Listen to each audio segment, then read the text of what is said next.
In the same week, I sat through 2 interviews. In one, an investor who has managed $165 billion said, "Sell your US stocks, especially tech." In the other, a venture investor who turned $800 million into $33 billion said, "The compute curve hasn't stopped in 130 years. Why would it stop now?" One side is calling the biggest bubble in history. The other is still going all in. You'd think they were arguing. After listening to both, my conclusion is they are not even arguing about the same thing. This episode, I relay both sides to you. You decide. First, the introductions. The bear, Jeremy Grantham, co-founder of GMO, almost 60 years in investing.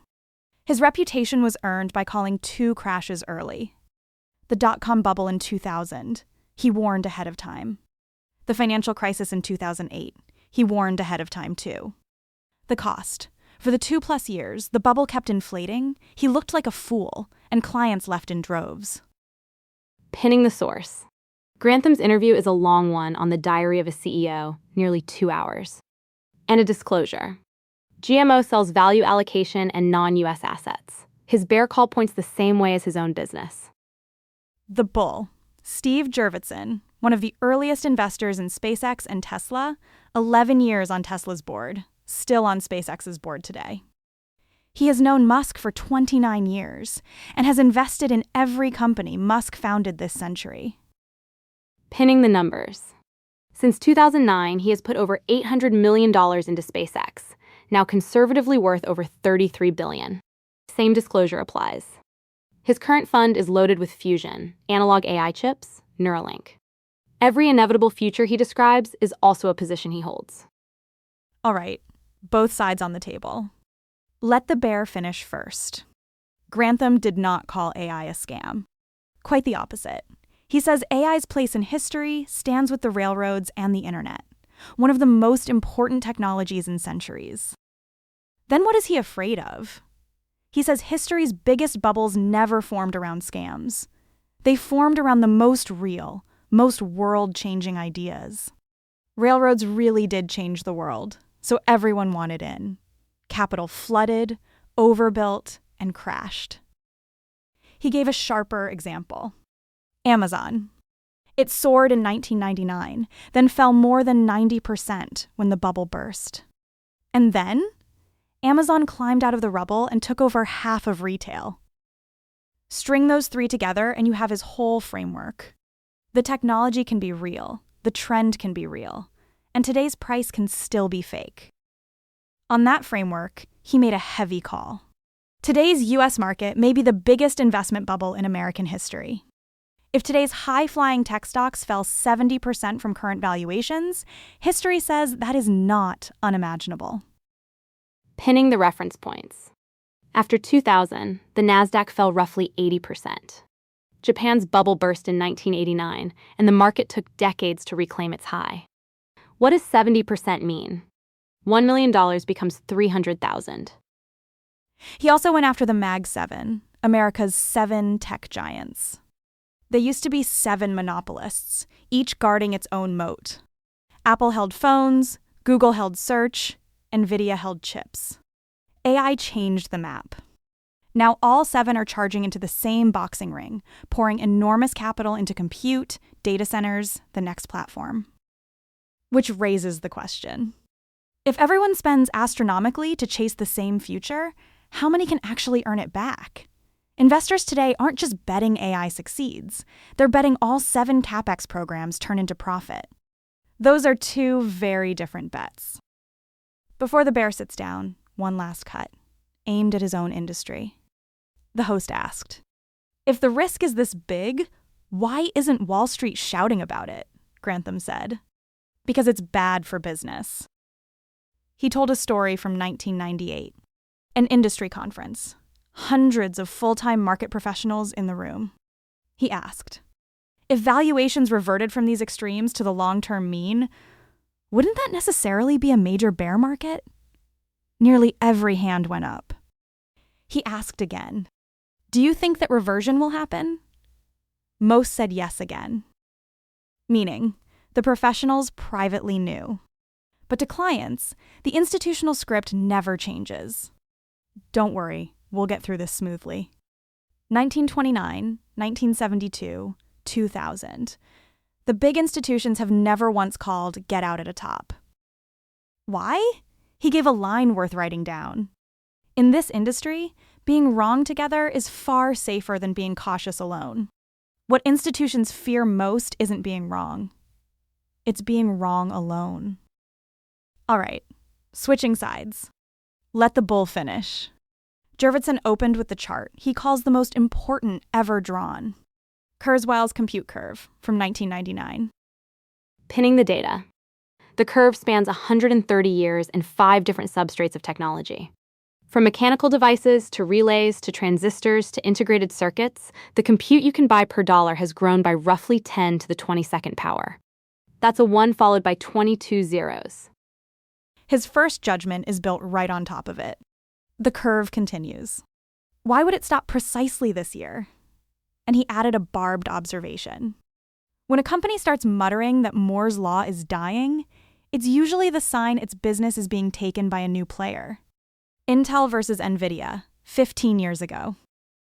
Notice, this is a completely different way of seeing the world from Grantham's. The bear watches how far price is from value. The bull watches how much longer the curve can run. But Jurvetson is not blindly optimistic. He has his own break. He calls it, atoms are slow, bits are fast. Anything touching the physical world cannot be rushed. Full self-driving is inevitable, but the switch moves like a glacier. People keep a car for 11 or 12 years. Pure bit domains, though, move frighteningly fast. He pointed at call centers. About 1% of US GDP, and it flips over almost with a snap. No decades of waiting. He mentioned a number from close by.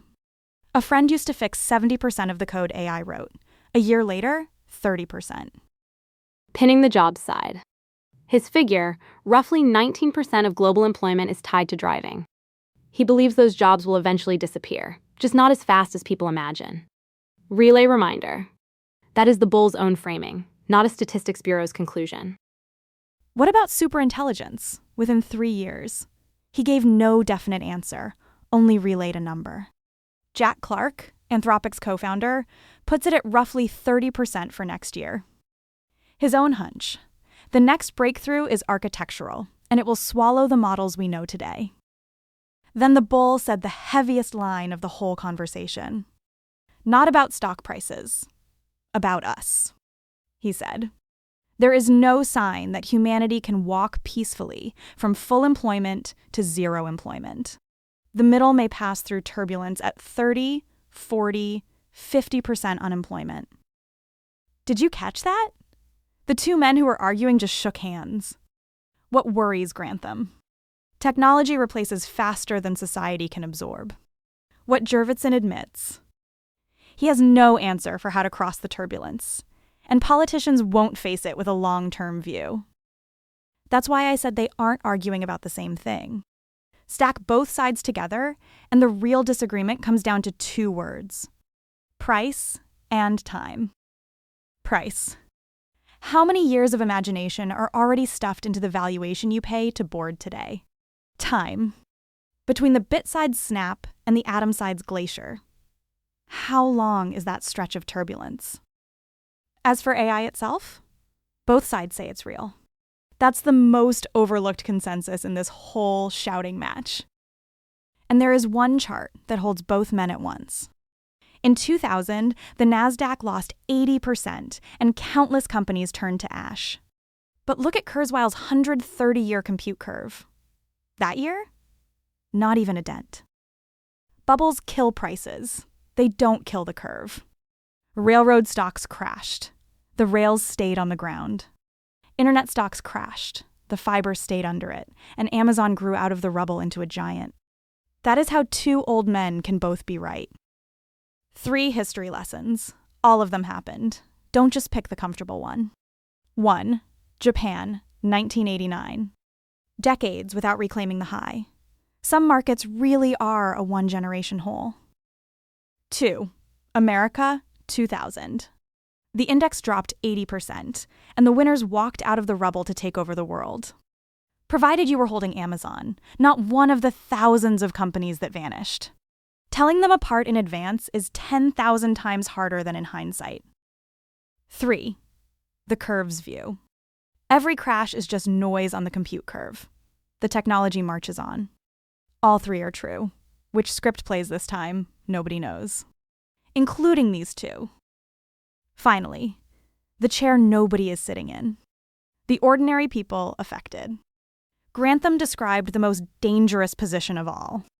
Your salary comes from a tech company, your portfolio is concentrated in tech stocks, your house sits in a tech hub, and your startup's funding rides the AI boom. On the surface, you understand the trend best. In reality, you've bet your entire life on a single risk factor. Here's the fun part. The host asked Grantham, if you were 33 and wanted to get rich, what would you do? The old man who just told everyone to sell tech stocks answered, go into AI. Become the person who knows this field better than everyone else. That is not a contradiction. As a career, AI may be the biggest wave of this era. As an asset price, AI stocks may already be dangerous. Believing in the technology is not the same as believing in the price. That sentence works in both directions. Jurvetson's advice for individuals lands in the same place. In an era where you can't even be sure your job exists in 3 years, figure out what your mission is and speed up your learning loop. Two men on opposite sides, and the move they give ordinary people is the same one. For founders, Grantham had one practical line. While the sun is still out, act as if the storm is coming. Lock in funding while you can. Get conservative early. The funding window never announces its closing in advance. My take, in one sentence. Manage your career and your portfolio separately. In your career, move toward the wave. In your portfolio, don't let your whole life depend on a single story. That's not siding with the bear or the bull. That's the overlap of what both already agree on. For the next 2 years, I'm watching 4 signals. 1, the scissor gap between Mag 7 capex and profits, closing or still widening. 2, startup funding terms. When do they start tightening? That's the prelude to the storm. 3, employment data for pure bit jobs like call centers. That's the leading indicator of replacement speed. 4, the price of compute per dollar. That 130-year line is the one that doesn't lie. The bubble and the curve may both be real. The only difference is which one you put your money and your life on. I'm Ashley. The bullet is still in flight. See you next episode.